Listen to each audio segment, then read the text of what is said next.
Yeah, and so in the many ministries that I do, public church shows up all the time. Those connections between faith and life um, in everyday moments.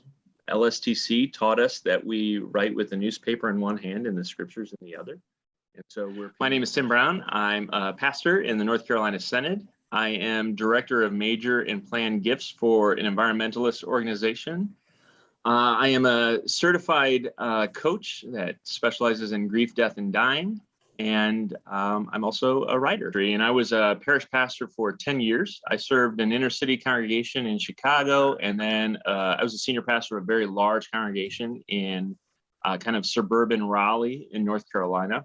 Basically, parish ministry is all about relationships, of intentional visits with key leaders, especially folks who were interested in furthering the mission of the church. It's about doing a bunch of one-on-ones, a lot of phone calls, sometimes hospital visits, but hopefully encouraging congregation members to do a lot of those one-on-one relational points of contact as well. I feel like I'm called to read and write as part of my work as a scholar, so I would always have quite a bit of reading and writing. Meet and foster and build relationships and ask what they want to do with the gifts that God has given them. Still working relationships there, sometimes supply preaching and preparing for that.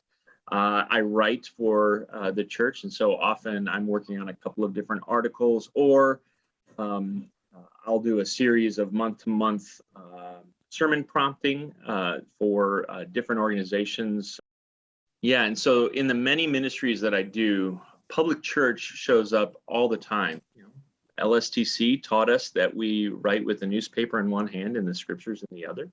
And so we're paying attention not only to the words on the page, but the words on the screen, or the news, things coming out, and trying to find ways that they are weaving together to say a word of hope and grace, especially in kind of really troubling times. And so that kind of weaving together, that happens in every hat that I wear. Those connections between faith and life in everyday moments. If you're discerning a call to the church in some sort of form or fashion, I think one of the things that pastors of the future are going to be very nimble, exciting, and it makes it dynamic.